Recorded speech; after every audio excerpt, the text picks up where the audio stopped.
Greetings and welcome to the AT. Day 66. Michael's adventures. PT's adventures on the AT. Just leaving Thornton Gap. Got dropped off by the hostel owner. Had a great stay at Open Arms. Great crew there. Funny story, but it wasn't the hostel from hell. The hostel was great. It was a dude that checked in, not a hiker, somebody else. I'll go into more detail. Leave you guys in suspense. Good story. Plan today, either 20 to a campsite right near a pipe spring, or 25. See how I'm feeling. Backpack is heavier because of a resupply, but I did better.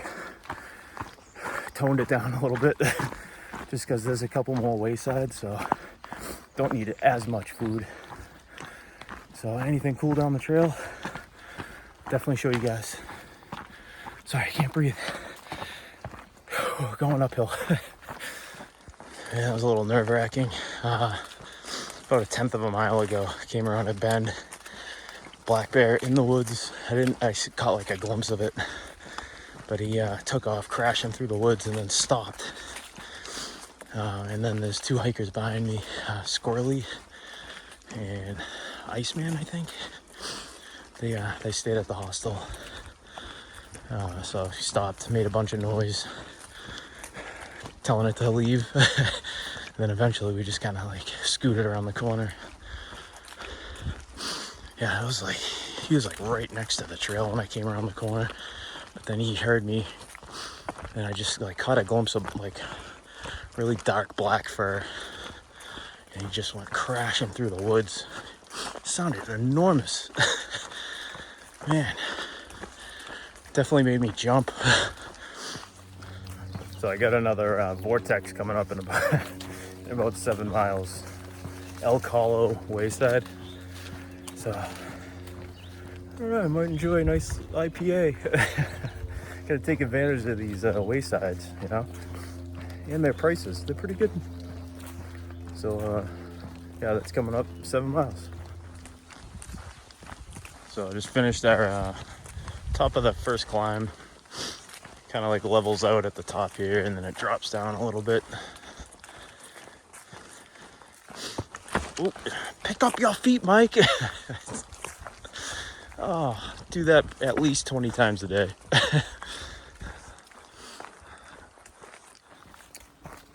So Open Arms Hostel, place was great. Yeah, highly recommend it. If you're like just about leaving Shenandoah, which is coming up, I think today, I actually leave Shenandoah, maybe tomorrow, but it's close to like the home stretch here. Yeah, Luray, Virginia. It's like 8 miles from the trail, but she comes and picks you up if you're staying there. She'll resupply you, bring you to a restaurant if you want to go out and get like a proper dinner. Yeah, place was great. Highly recommend it. There's something about hostels too that have like dogs. It's just so comforting. Like, I have a dog back home, Zeke, Australian Shepherd. It's just so nice having an animal around that you can just like pet. And he's like happy to see you. And it's cool. You come off trail, you just want to relax, veg out, and there's something soothing about like having an animal next to you and just kicking back and giving them some ear scratchies. Yeah, so she had 3 dogs there. I think 2 of them, she said, were rescues from Puerto Rico, which is awesome, you know. I've heard a lot of people doing that with Aruban dogs. They rescue strays, bring them back to the States. So that was cool. Yeah, highly recommend Open Arms. Awesome, like, supplies too. She had a hiker box that was just like jam-packed with like a whole bunch of supplies. I didn't really need anything, but you know, if you're rolling through and you don't really want to buy anything, she's got tons of stuff there. She's got food for sale too, like small, the usual like sodas, Pop-Tarts, and stuff like that. Yeah, Open Arms Hostel, highly recommend it. It's been a riot, this like section of trail, like the last 0.2 of a mile. Like the squirrels and chipmunks are just going bananas. It's like they get the cha-chas like I had the other day, zipping around on the trail.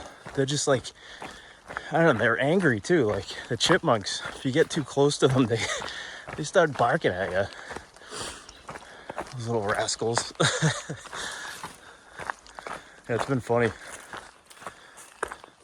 Yeah, the whole vibe of the trail just changed. It kind of like spit us out of the canopy of trees above, and it's like, it's all wide open.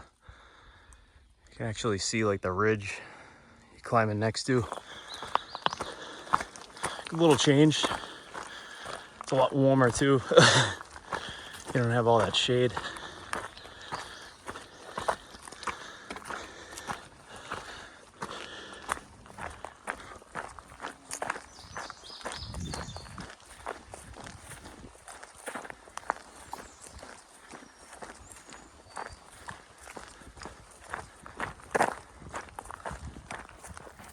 All right, the story of the mad flosser. Can't make this up. So upstairs, there's a room, 3 beds. Each bed has a side table with like a little lamp on it. So I was the first to go to bed last night. To bed at like 9:45. So I go up there. All 3 lamps are on. So I just shut 2 of them off. One near me, one near Iceman.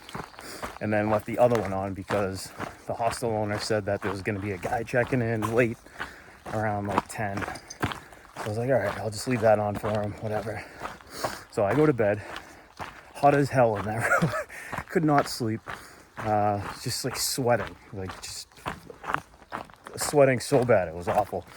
So I put the little fan on. That kind of cooled me down. So couldn't sleep. Iceman, he was drinking some twisted teas downstairs. So, you know, he was respectful, came up, went to bed at like 10 o'clock, 10:15 maybe. Super quiet when he came in. So he went to bed. So the guy checked in.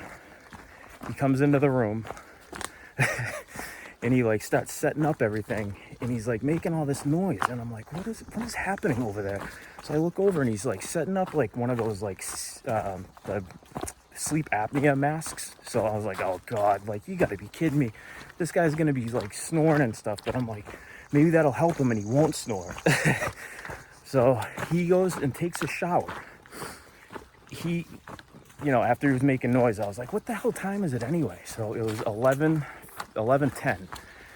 So he's in the shower. He left the light on. Like shut the light off, you know? So he left the light on. He was in the shower for 40 minutes and he's blowing snot rockets and everything in there. And the wall where I'm sleeping was right next to the shower. So I'm hearing all this.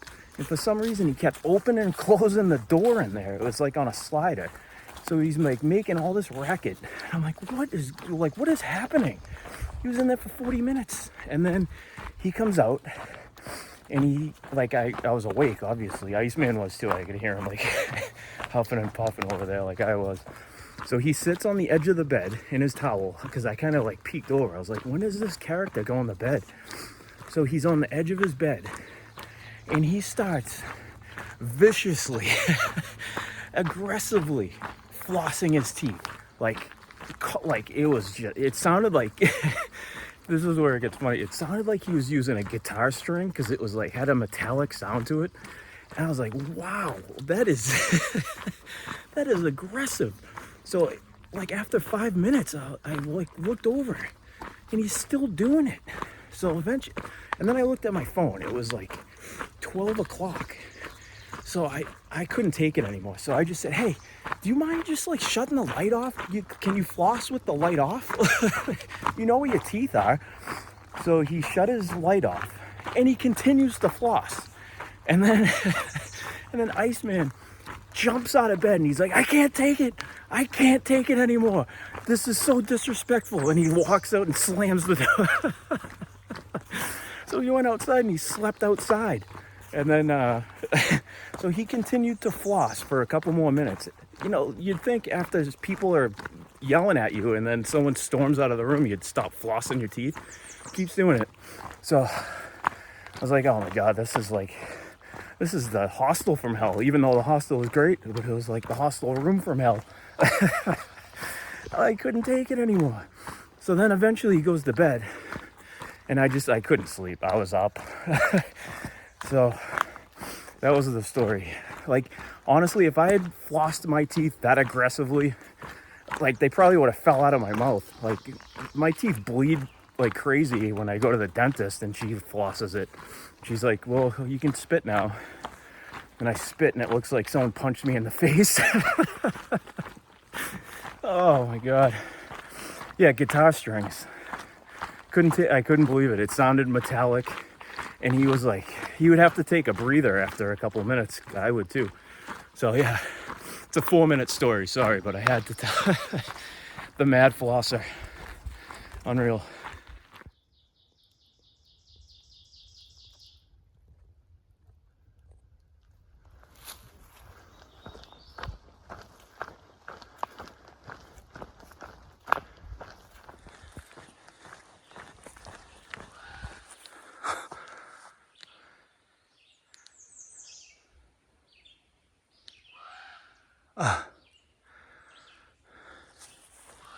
There's like 2 crows squawking at each other up there from like a distance. You can hear the other one after that one goes.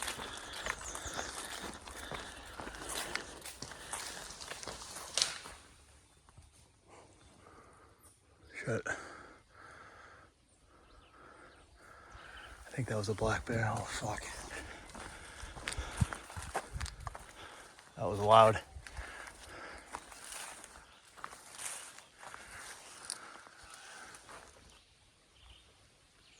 All right, I'm gonna keep going. That was loud. Maybe that's why the crows are squawking.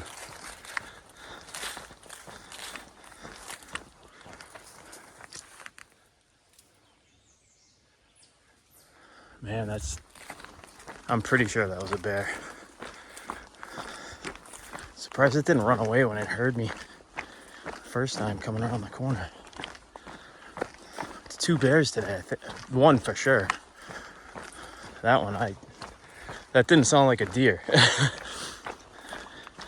A deer runs through the woods like with finesse. It's very agile. That bear's just crashed through and break things. That sounded like a bear. Oh God, let the vortex begin. Here we go, another camp store.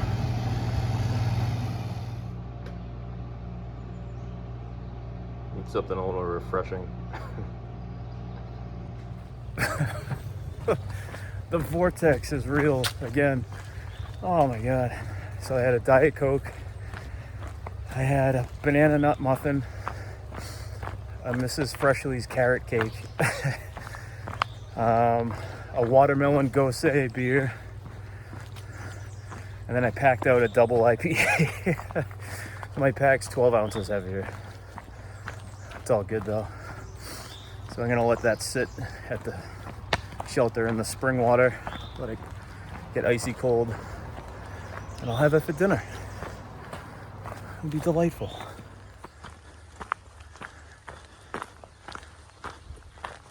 I stretch a trail with all these ferns everywhere. It's pretty.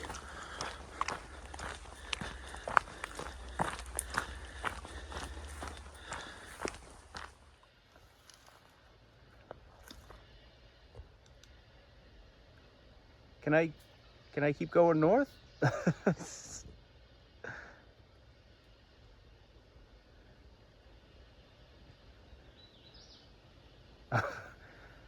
don't know if you're gonna charge me or what.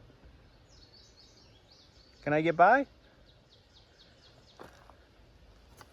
Can I get by, bud?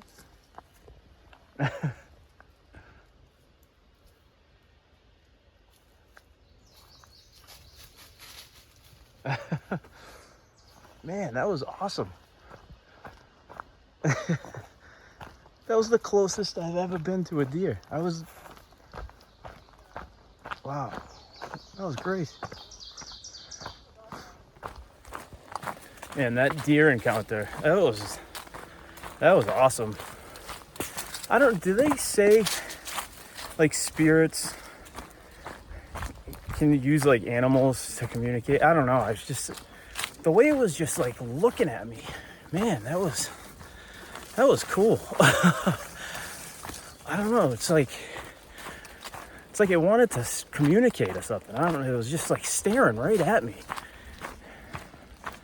That was awesome. I don't know. I've often heard that like spirits, I don't know how true that is.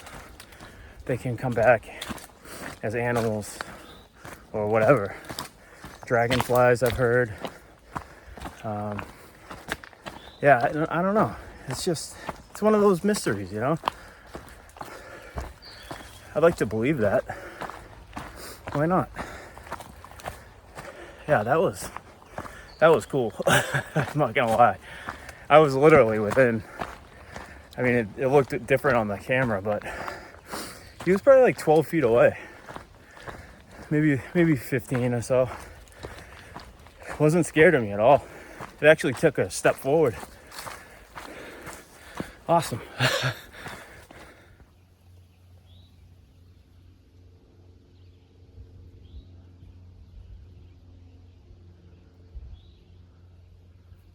So that guy over there climbed up the back side of it and then came all the way down and then went on a little saddle and then came up over to this ridge over here.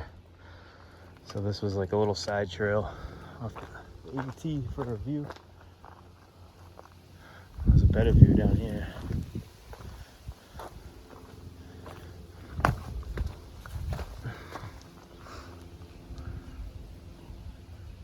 Nice.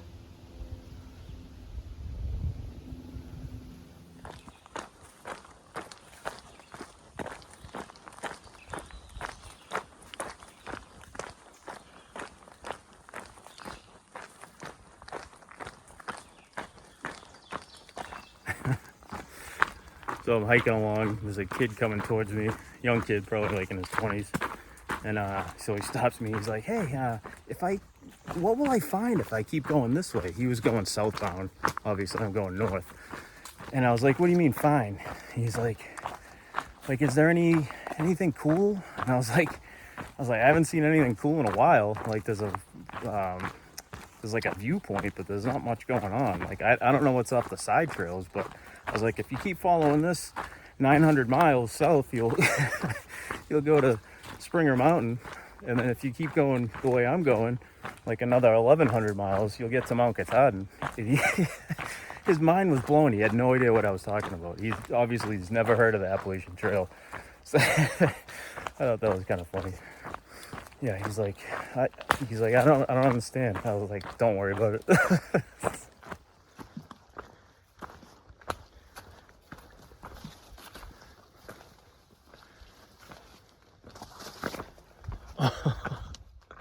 Wow.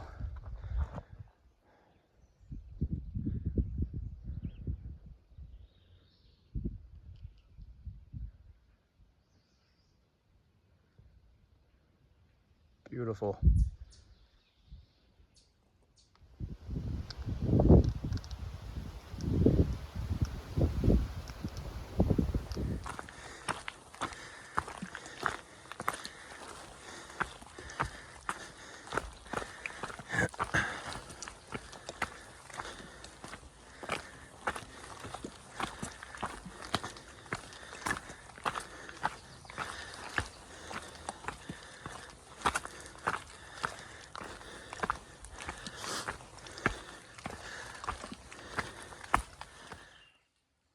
That's so cool. It's just like a huge boulder.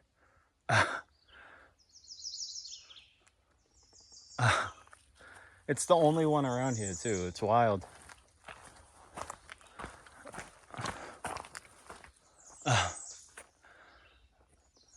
It looks fake. It's almost like it looks like an alien spaceship that's like just kind of hanging out. And then as soon as I leave, it's gonna take off. It's just here like collecting data on us hikers and humans.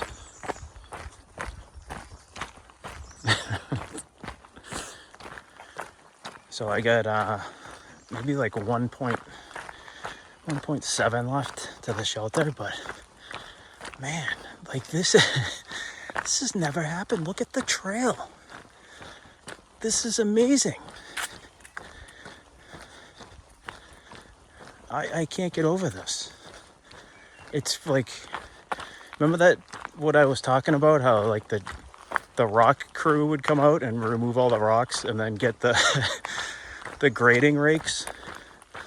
Like, it's almost like they listen to me. Yeah, the landscape grading rakes. It's like, now it's going downhill? Are you shitting me? Oh my God. Usually that last mile to camp after a long day, it's straight up. One of those ridiculous puds. Oh my God. I still can't believe this trail. It's so finely groomed. It's flat. I'm trying to whisper because I don't want them to hear me, or else it'll start going uphill, turn the rocky. So I guess this is officially the end of the Shenandoah, as it ends right here, northbound. This is where it would begin going southbound. I'm sad. That was like, I think it was like one of my favorite stretches, besides the Smokies. Yeah, I would definitely come back here with my family. This place was great. Yeah, Shenandoah, if you ever get a chance, come here. It's awesome. Highly recommend it.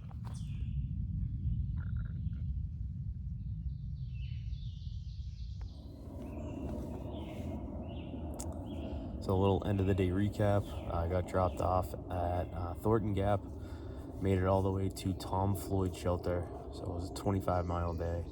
Spooked 2 black bears, made it to the campsite, camp store Wayside for some treats. Had a nice beer there, some goodies, and then packed out a double IPA. Had that for dinner tonight. It was great. It was real tasty. Good beer. And yeah, the trail was just pretty cruisy today. It was nice. Not too much view spots or anything. There was a couple, but yeah, I wish there was a little more. But so I officially made it all the way through the Shenandoah National Park. So I exited the park just before I got to the shelter.